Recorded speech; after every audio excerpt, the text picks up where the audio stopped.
Deputy Jennifer Gabbert with Tarrant County Sheriff's Office. First of all, I want to thank all of you for coming today and for your patience as this investigation has progressed. We are going to have statements from Sheriff Weybourn and from Regional Director Jeremy Sherrod with DPS, and we're going to show you a video and we'll take questions at the end. Sheriff Weybourn. Thank you. Well, once again, thank you for being here. I want to just bring you up to date. The last time that we gathered here and talked about this, there was a couple of promises that were made and they were kept. One, just a little bit ago, the DA's office showed the family the tape that you will see. And that was one of the promises made. And we have got that done. And also, as the Rangers took the lead, we did not want to interfere with that investigation until they have finished all interviews. That happened yesterday morning when those interviews were complete. Early on in the investigation, just a few days after the incident, we realized that there might be some issues with what we were seeing on video. And when we saw that, we immediately took action and suspended 2 of our team members. But we also, in those cases, do never want to rush an investigation. We wanted to substantiate what we had seen to make sure. That substantiation took place yesterday morning at 9:45 or 10 o'clock when that last interview was done. Then we had all of our facts and we were able to take action. At that time that action was taken is that we terminated 2 people from the agency. And you will see on tape, or excuse me, video here in a little bit, that why that action was. We wanted to be transparent as we possibly could, but we also wanted to protect the investigation. When investigations are going on, especially like this, law enforcement takes serious use of force when people are seriously injured or possibly died. We take it very serious. But those traumatic situations, time after time that they happen, is almost like a 1,000-piece jigsaw puzzle blown into air, and somebody, mostly a skillful investigator, has got to pull those pieces back and put them together. Because what you see at an angle of a camera is not necessarily so until you can confirm it. And those things is what was being done over the last couple of weeks. And because of that, the 2 team members that were terminated was one Officer Marino, Rafael Marino, and he was using a technique that, number 1, he was not trained to do, and number 2, that we do not tolerate nor do we want done. The second one was Lieutenant Joe Garcia. Lieutenant Garcia was terminated on the basis that not only was he there, he was in charge and he was allowing this to occur. He also did not respond to the urgency of the situation. He was not urgent in carrying out his duties, and that had a detrimental effect.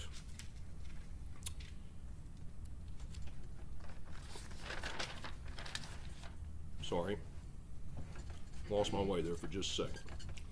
So in a continuous effort to be transparent, we are here today. Promises made early on. Family to see the video before that was released. 2, is the investigation protected up through the interview as far as we were concerned. We did both of those things, and we stand here before you about to release it. But before I set up the video, and I will, I'm going to ask our Regional Director of DPS up for a few comments. Jeremy Sherrod.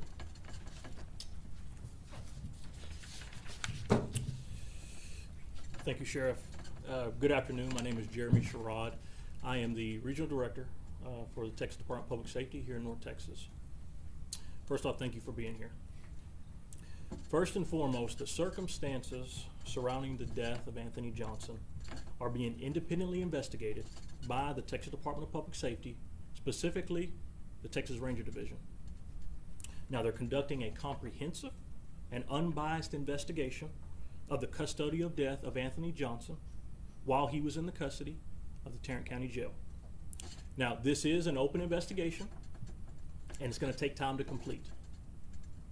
There are still a lot of missing pieces to the puzzle that we have to gather, and some of those are from independent sources. So we ask for your patience. When the investigation is complete, the facts will tell us everything. That being said, we do not comment on the status of open investigations. We wait until it's complete before we make a full statement. Now, make no mistake, if anybody is found of any wrongdoing, they will be held accountable.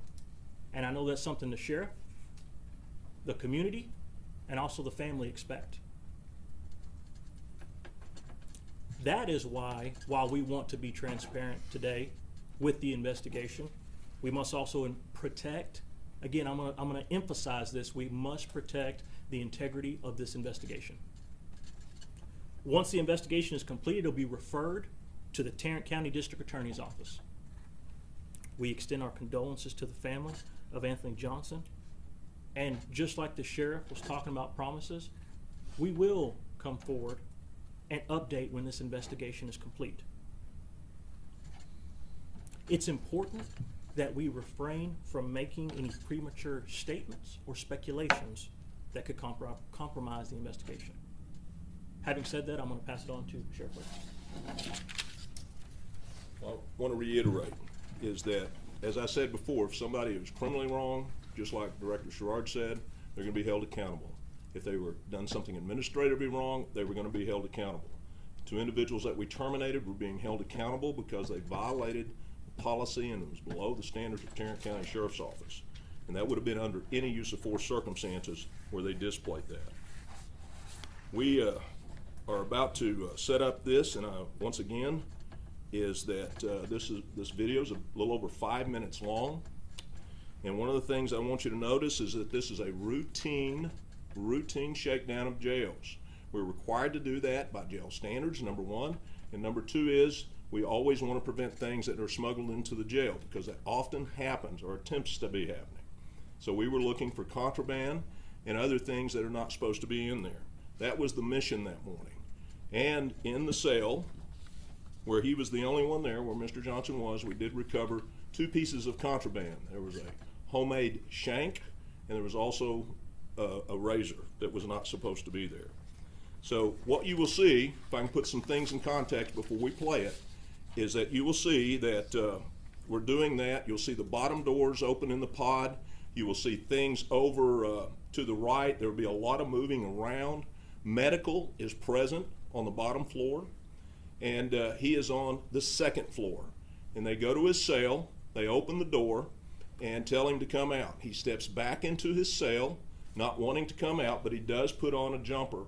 And then he comes forward, and he kind of lunges at an officer and made a statement of some sort.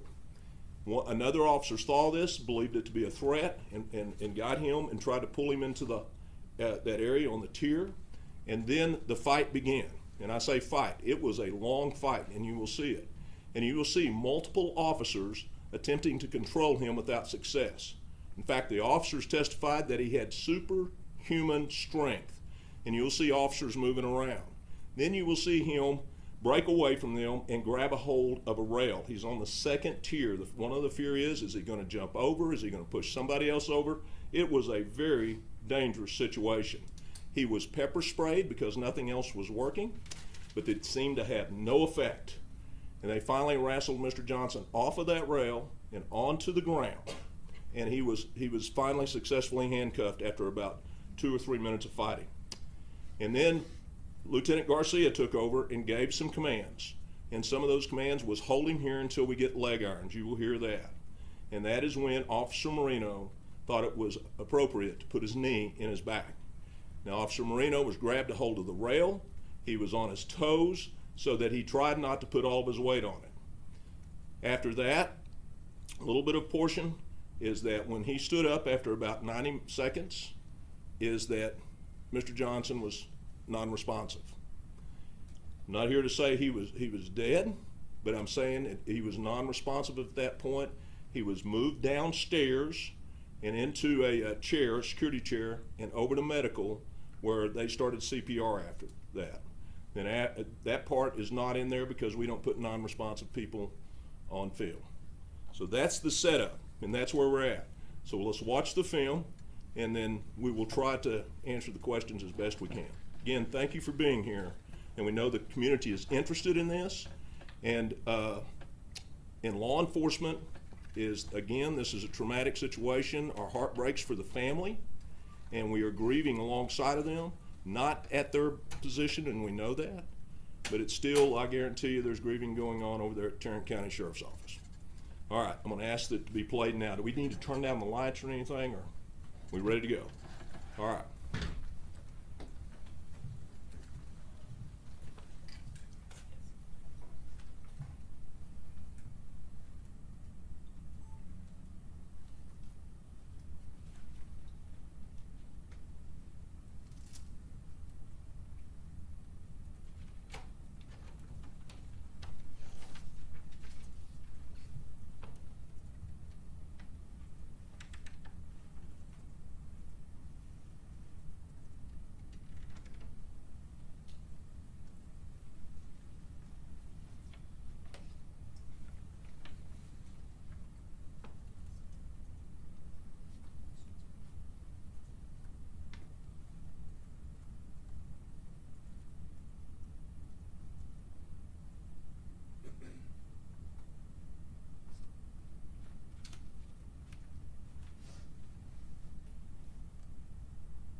Upstairs.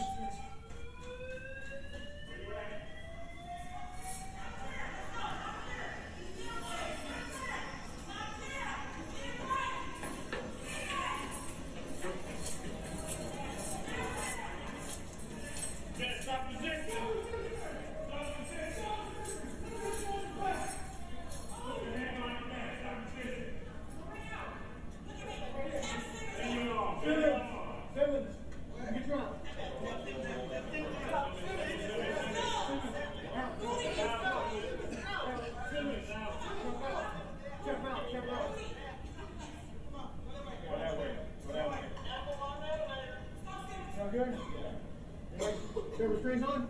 You got leg iron. Moody, come on. Leave him there till we get leg irons. Leave him there till we get leg irons. Come here, pull it. Pull it. Oh, wow. Keep breathing. I'm not sure. Get leg irons.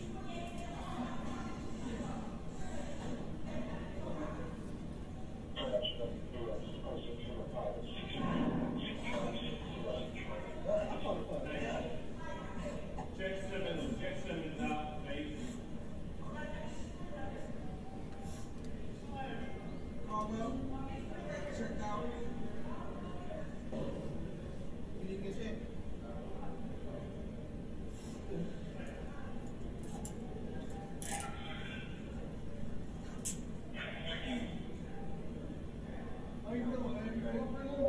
bring him down to you. We're bringing him down to you, Don. We'll bring him down to you.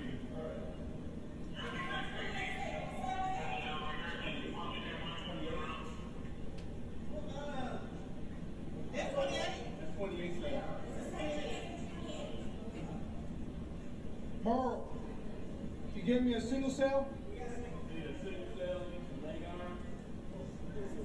Some leg iron.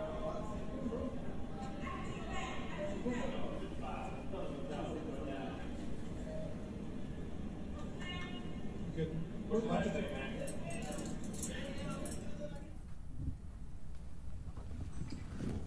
All right, you saw there, those were two videos. The videos when they were originally in the fight, and then once he was down on the ground, second video came in at that same time. Those two videos were put together. We're going to take some questions from Sheriff Weybourn and from the director. Please understand some questions will go to the director and some will go to Sheriff Weybourn, depending on what you're asking. Sheriff, do you mind walking us through, obviously there were officers involved who have not been fired. Right. Can you point out in the video who the two officers are so we know, differentiate in our reporting what's what? Okay, we will try to do that. The lieutenant has the iPhone.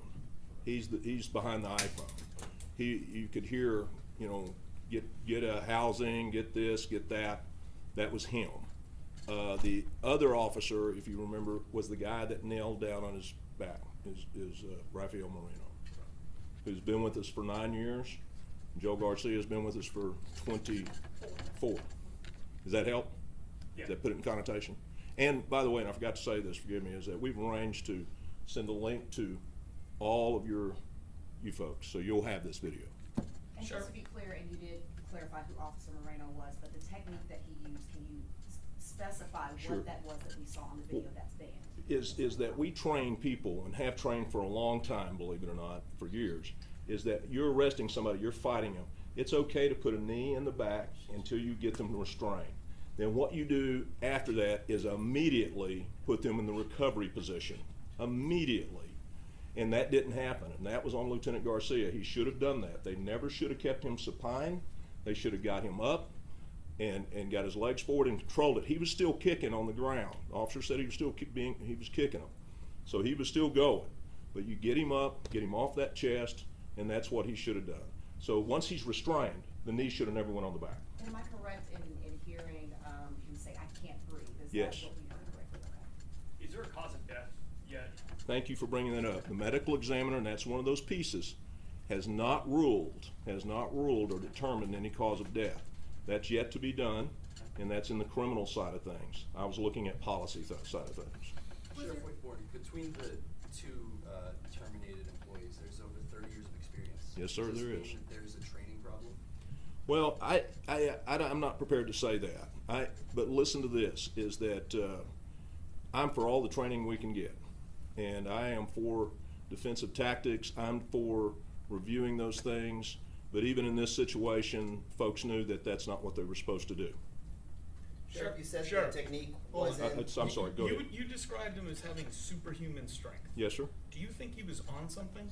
Well, I think that is, listen, in the old days, that would have been called classical excited delirium. That term is not used anymore. But in my experience, people, and I'm not saying he is, because that toxicology is not bad, but he was also diagnosed schizophrenia. Remember, we had a mental health issue, and we need to find out where that came from. So Sheriff, Hang on just a second. Let me get him talking. You said that technique is not trained and it is not encouraged. Is it specifically banned? What we do, what our training is, what I have to say our training is that you can put the knee in the back until you place restraints on. And that's pretty much all law enforcement. Then you get off of them and you put them in the recovery. That's the whole training issue. We don't keep people supine. So he already had restraints on when he put that knee in the back? Yes, ma'am, that's what I'm saying. He should never have put the knee in the back. That is at correct. point at all. He had been handcuffed, and he was handcuffed, and the officer you saw pulled away was starting that handcuff procedure. But during the fight, that officer had lost his glasses, and unfortunately turned the pepper spray around the wrong way, and he sprayed himself. That's the reason, and he'd been in that fight a long time, so he was being pulled out because he was trying to get the second handcuff on and he couldn't see. So that's why they got him out of there, because he wasn't doing any good. But it's routine that when we have this group takedown, is those struggles continues as you bring other officers come in to relieve people, so that, because it's an exhausting event. That's an exhausting event. And the rail there had that was an incredibly dangerous position on that rail. Somebody could have went over that rail. How long was it before he was treated by medical or seen by medical? Medical was right there. They were downstairs, and that was part of the issue with Lieutenant Garcia. If you heard the tape, he said, "We will bring him down to you." He should have had them, he put him in recovery position, brought medical to him. They were right there. How long did it take them to get to him after he, how long did it take for them to get him down to that? I don't know exactly how many minutes, but it was delayed, and he was taken down, and they checked a pulse ox on him at the bottom of the stairs. There was a pulse ox there, and then they took him over to medical, and that's where he crashed, and they started working him there, and then taking him to JPS where he passed.